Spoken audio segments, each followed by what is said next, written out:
Meu nome é Laís Amaral, sou nutricionista, doutora em ciências, trabalho no IDEC há quase 3 anos com pesquisa em alimentos.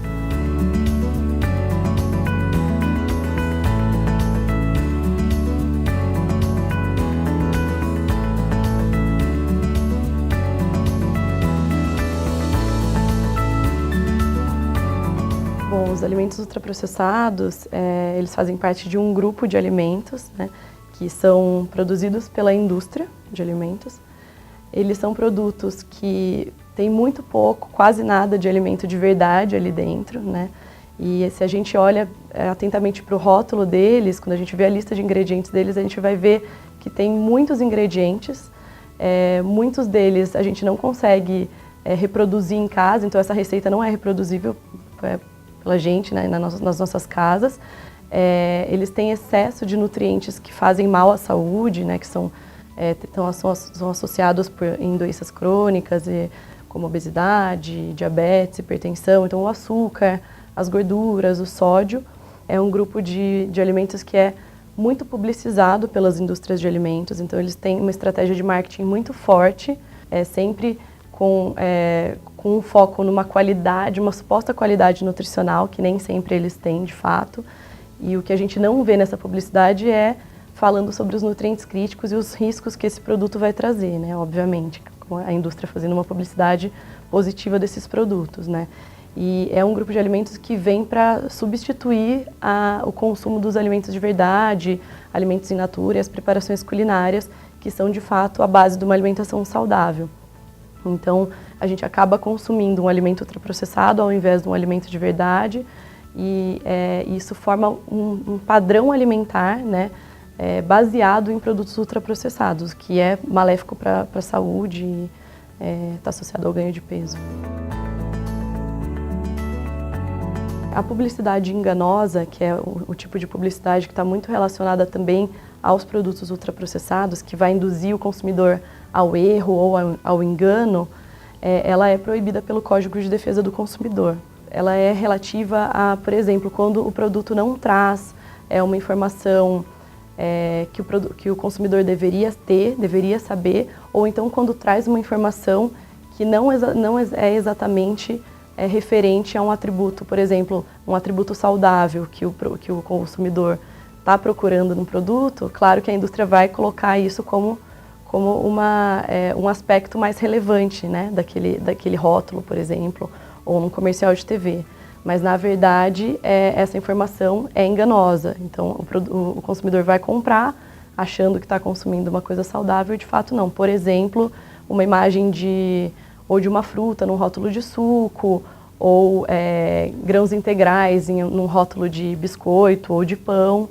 E nem sempre isso corresponde à realidade. Se a gente for olhar com mais calma, de fato, a composição nutricional daquele produto não é bem assim. Quando a gente pensa em publicidade, a gente logo pensa ou em TV ou em rádio, esse tipo de meio. Só que os alimentos ultraprocessados, eles também são publicizados de outras formas, cada vez mais modernas e mais sofisticadas. Dentro de escolas a gente vê muito esse tipo de publicidade, né? Então aí vai ser mais voltado ao público infantil. Os próprios uniformes de times de futebol, ou outros tipos de esporte. Na internet isso está cada vez mais frequente, né? E que é um problema grande porque a nossa regulamentação não acompanhou o processo que foi tão rápido de modernização aí desse tipo de comunicação, né? O uso de algoritmos também, hoje em dia, a gente não sabe exatamente o que as pessoas recebem. Cada pessoa recebe um tipo diferente de mensagem, de publicidade. São meios que são cada vez mais sofisticados e difíceis de fiscalizar.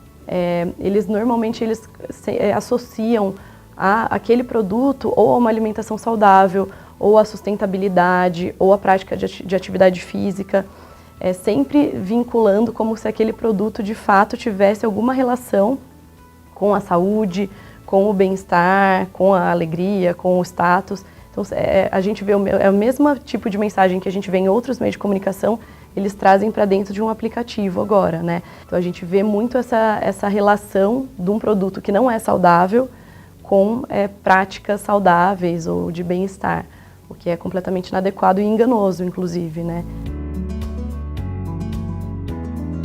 vou contar 2 casos de publicidade enganosa que já foram julgados, inclusive, de 2 empresas de produtos ultraprocessados.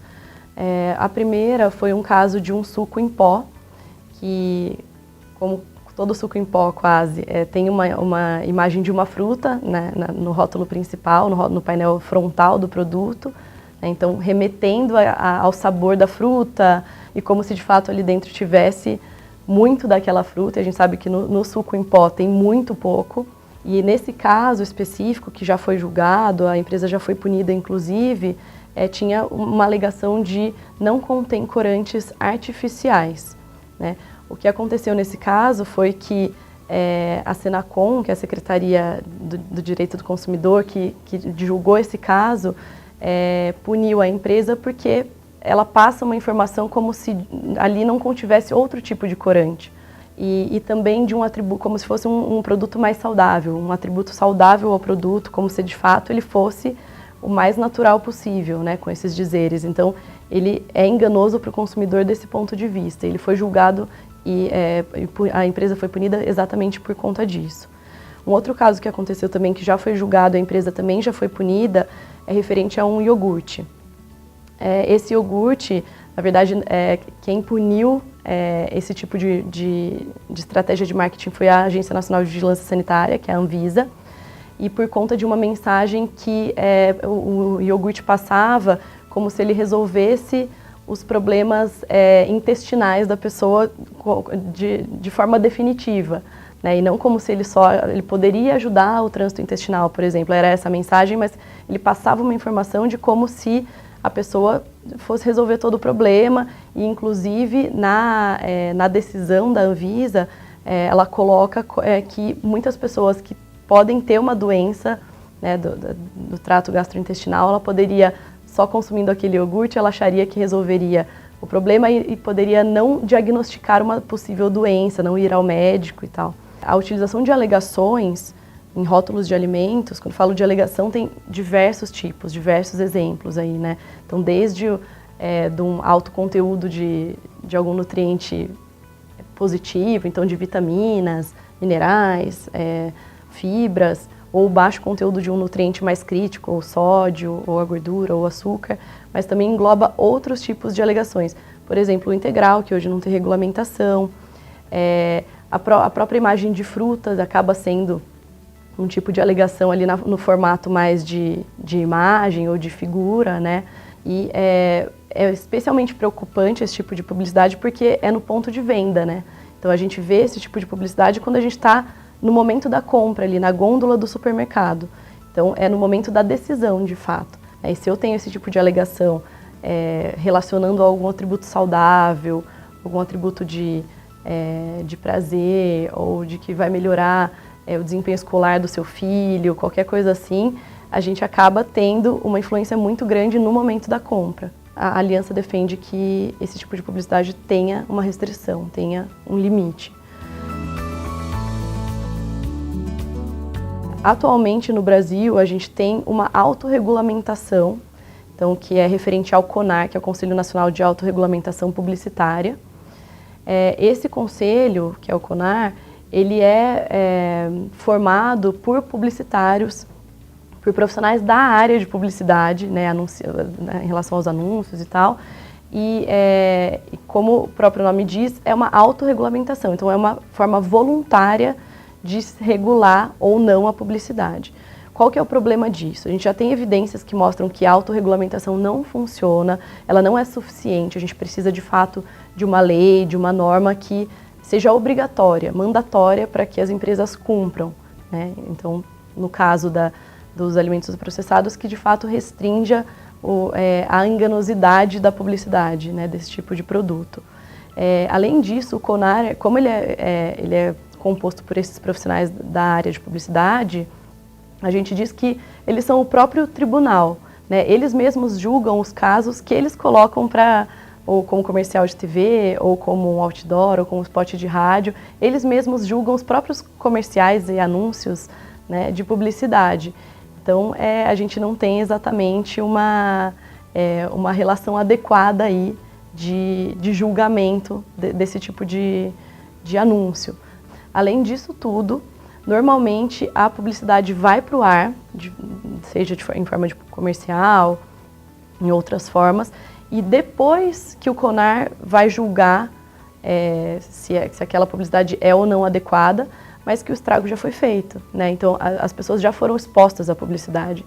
Então, mesmo que saia do ar, ela já atingiu um grande número de pessoas, então já expôs o produto, né, de forma inadequada. Então, por todos esses motivos, o CONAR não é suficiente, ele não funciona da maneira que deveria. Do ponto de vista de regulamentação, o Código de Defesa do Consumidor, que já coloca a publicidade enganosa como proibida, ele já seria suficiente.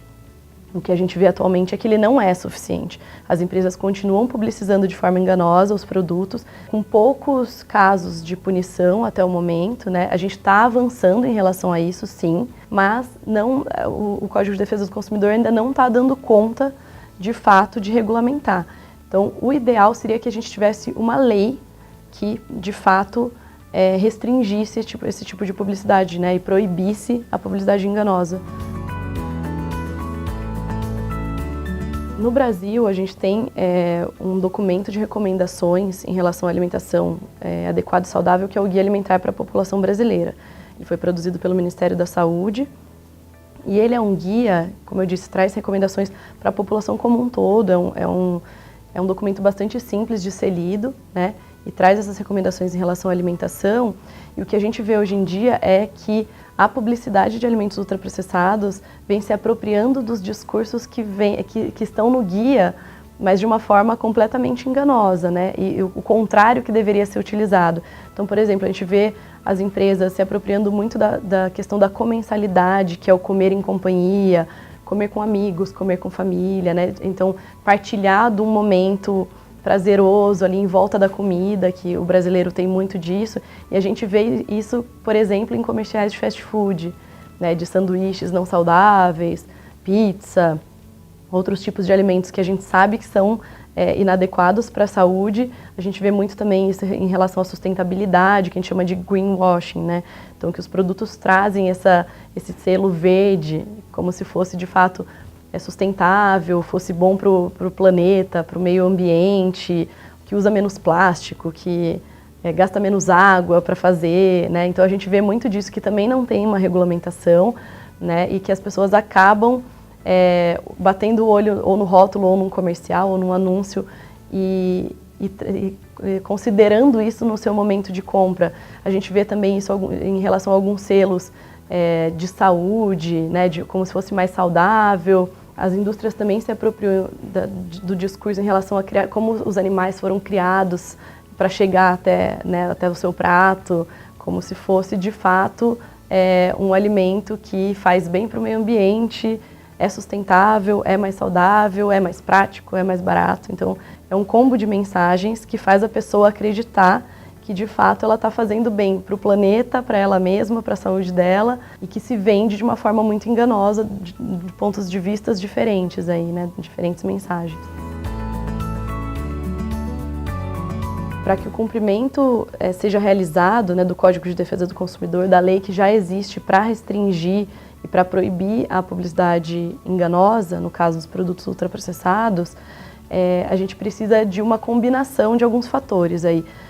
Primeiro, é muito importante que os órgãos de defesa do consumidor sejam sensibilizados e sejam capacitados em relação a esse tipo de publicidade. Então, os funcionários, né, que trabalham na defesa do consumidor, eles têm que entender que é um problema o produto ultraprocessado, que é um problema ele ser publicizado da forma que né, então de forma enganosa e de forma abusiva também.